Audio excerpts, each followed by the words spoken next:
बिस्मिल्लाहिर्रहमानिर्रहीम। Exercise question 4.31। इस question में हम इस साइज़ का मल्टीप्लेक्सर कंस्ट्रक्ट करने लगे हैं और उसके लिए हम यूज़ करेंगे दो इस साइज़ के मल्टीप्लेक्सर्स और एक मल्टीप्लेक्सर हम यूज़ करेंगे इस साइज़ का, और इसके लिए हम ब्लॉक डायग्राम यूज़ करेंगे। तो इससे पहले कि हम कंस्ट्रक्ट करें, हम 16:1 साइज़ के मल्टीप्लेक्सर की फंक्शनिंग को देखते हैं। ये ब्लॉक डायग्राम है 16:1 और इसमें इनपुट लाइंस 16 है और जो सेलेक्ट लाइंस हैं वो 4 हैं। तो ये 4 सेलेक्ट लाइंस ये डिसाइड करती हैं कि इन 16 लाइंस में से किस डेटा लाइन ने आउटपुट पे ट्रांसफ़र होना है। तो ये सेलेक्टर है। तो अगर आप इधर कोई सेलेक्ट लाइन पे इंफॉर्मेशन देंगे, वो डिसाइड करेगी किसने आउटपुट पे ट्रांसफ़र होना है। तो 4 वेरिएबल्स हैं सेलेक्ट लाइंस में। तो सेलेक्ट लाइंस की ऑल पॉसिबल ऑप्शंस होंगी 16। तो 0 0 0 पे ये फर्स्ट कॉम्बिनेशन है, फर्स्ट डेटा लाइन को वो सिलेक्ट करेगा आउटपुट के लिए। इसी तरह 0 0 1 सेकेंड लाइन को सिलेक्ट करेगा जो कि I1। तो ये सिलेक्ट लाइन डिसाइड करती है कि इनमें से किसने आउटपुट पे ट्रांसफ़र होना है, और ये मल्टीप्लेक्सिंग का टेबल है जिसमें सिलेक्ट लाइंस बता रही हैं कि आउटपुट पे किस डेटा लाइन ने आना है। अब हम कंस्ट्रक्शन की तरफ चलते हैं। हमें कहा गया है कि 16:1 मल्टीप्लेक्सर को आपने कंस्ट्रक्ट करना है यूजिंग 2 8:1 मल्टीप्लेक्सर्स। एक मल्टीप्लेक्सर हम 8 इनपुट्स 1 आउटपुट का लेते हैं। जैसा कि पहले ही भी आपको बताया, अगर 8 इनपुट्स हों तो 2⁻³ तो 3 आपकी सेलेक्ट लाइंस होंगी। तो 2 इस साइज़ के मल्टीप्लेक्सर लेने हैं। तो इस मल्टीप्लेक्सर में जो डेटा लाइंस होंगी I0 थ्रू I7। इस साइज़ का एक और मल्टीप्लेक्सर लेते हैं, उसमें भी 8 डेटा लाइंस होंगी। क्योंकि हमने इसको एज ए होल 16:1 बनाना है, तो डेटा लाइंस की कंटिन्यूशन करेंगे। ये I0 टू I7, तो फर्स्ट 8 डेटा लाइंस ये हैं, और जो 16 का बना रहे हैं तो ये जो इसकी 8 हैं तो उसको I8 से I15 तक डेजिनेट कर देते हैं। तो जब ये कंबाइन होके 16:1 का रोल प्ले करेगा तो उसकी डेटा लाइंस I0 से I15 तक हो जाएंगी। तो इसलिए डेटा लाइन की डेजिग्नेशन पहले में हम I0 टू I7 और दूसरे में I7 से जो ऑनवर्ड है I8 टू 815 कर देते हैं। तो सेलेक्ट लाइंस इसके लिए ले लेते हैं S2 S1 S0, और यही कॉमन सेलेक्ट लाइंस आप इधर अप्लाई कर दें।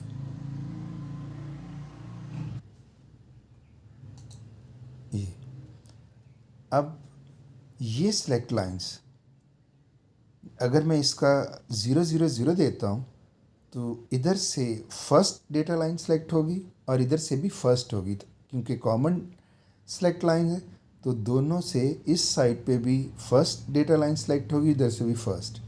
तो जाहिर है उनमें से मल्टीप्लेक्सर की सिर्फ एक ही आउटपुट होती है, तो इनमें से कौन सी आउटपुट पे भेजनी है उसके लिए हम एक और मल्टीप्लेक्सर यूज़ करेंगे जो इन दोनों की डेटा लाइंस को सिलेक्ट करेगा कि उस आउटपुट क्या होनी चाहिए। तो इसमें क्योंकि ये सिलेक्टर 2:1 साइज़ का है, या तो इसको सिलेक्ट करेगा या इसको सिलेक्ट करेगा। तो 2 इनपुट्स के लिए एक सेलेक्ट लाइन होती है, तो इसकी सेलेक्ट लाइन हम इधर प्लेस कर देते हैं। S3 एक वेरिएबल ले लेते हैं इसके ऊपर। तो देखें ये जो टेबल है ये 16:1 साइज़ के मल्टीप्लेक्सर का है। तो सारे के सारे वेरिएबल्स इन्वॉल्व हो गए ये वाले। तो ये सेलेक्ट लाइंस दोनों की कॉमन है।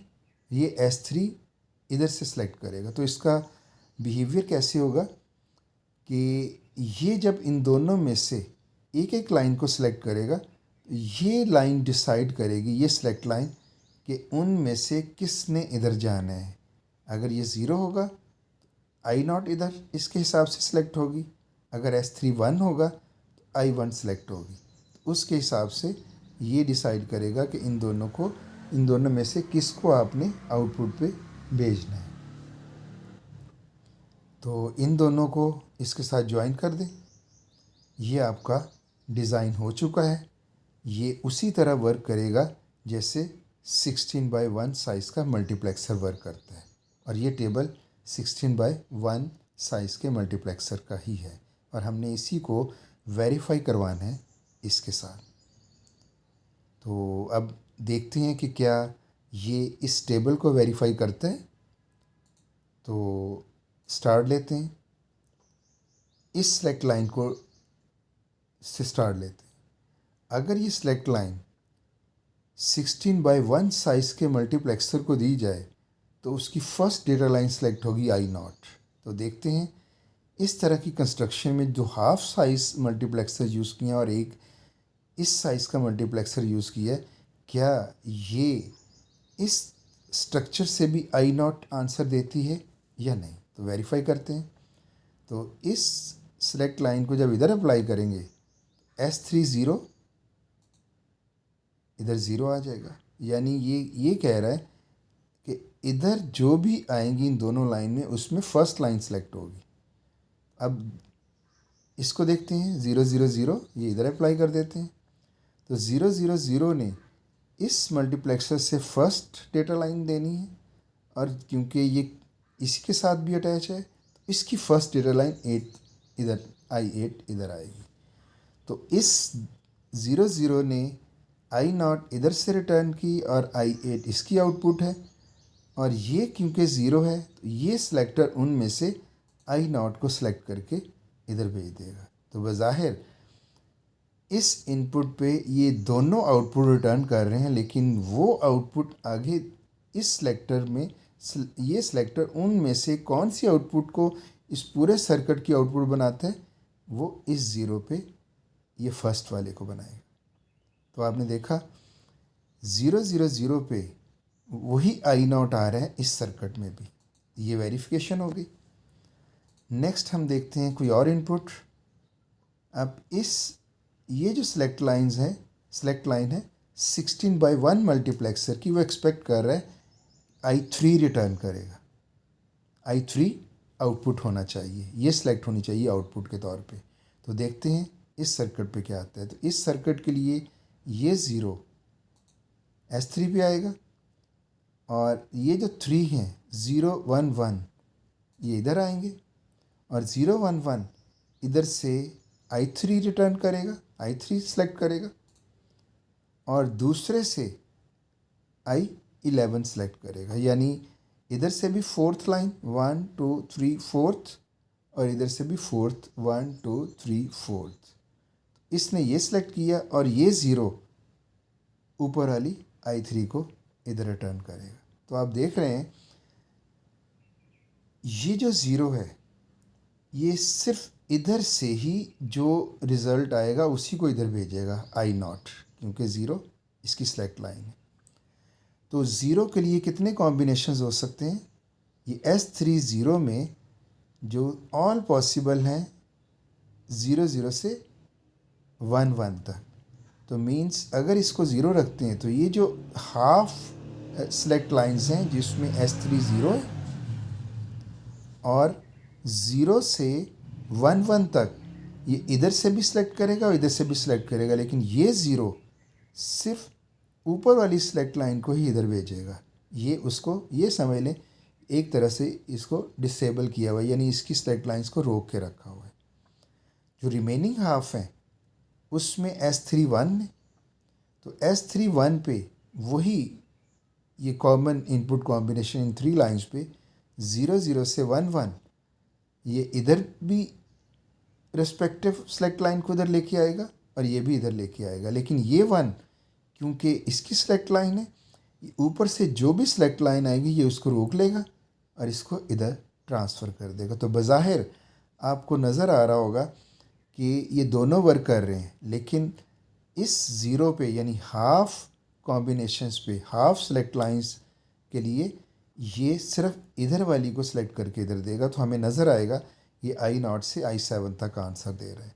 लेकिन इन रिमेनिंग हाफ के लिए ये 1 है, तो ये ऊपर वाली को रोक लेगा और इधर से हमें नज़र आएगा कि ये जो कॉम्बिनेशंस हैं ये I8 से I15 तक आंसर देंगे। तो इस तरह से ये 16/1 साइज़ के मल्टीप्लेक्सर की तरह रोल प्ले कर रहा है। तो इसके लिए हमने देखा I3 ये वेरीफाई हो गया। एक और कॉम्बिनेशन ट्राई करते हैं। ये I1 है। अब आप देखेंगे इधर से इधर सिलेक्शन होगी I1 और ये है 0 0 0। तो 0 0 0 पे इसकी फ़र्स्ट लाइन और इसकी फ़र्स्ट लाइन I0 I8, और क्योंकि ये 1 है तो इनमें से ये इसको रोक लेगा, इस I8 को इधर ट्रांसफ़र कर देगा। तो ये भी वेरीफाई हो गया कि बज़ाहिर 16/1 में ये I8 था, आपने ये दिया I8 आंसर आ गया। इस इनपुट कॉम्बिनेशन में आप देखें 1 1 0 1, तो 16/1 एक्सपेक्ट कर रहा है I13। इधर देखते हैं, ये 1 इधर अप्लाई करें और 1 0 1 इधर अप्लाई करें, 1 0 1 यानी I5 यानी 6th लाइन, और इधर से 6th लाइन होगी 1 2 3 4 5 6 I13। तो इधर से I5 I13, क्योंकि ये 1 है तो इधर से जो भी आउटपुट लाइन इधर आती है वो डेटा लाइन वो रिजेक्ट हो जाती है। ये 1 इसको सेलेक्ट करके इधर भेज देगा। तो आपने देखा ये भी वेरीफाई हो गया कि ये जो दो हाफ साइज़ हमने मल्टीप्लेक्सर यूज़ की करके 16/1 के टेबल को वेरीफाई करवा रहे हैं, तो सेम उसी तरह से बिहेव हो रहा है जैसे ये 16/1 साइज़ का ही मल्टीप्लेक्सर वर्क कर रहा है।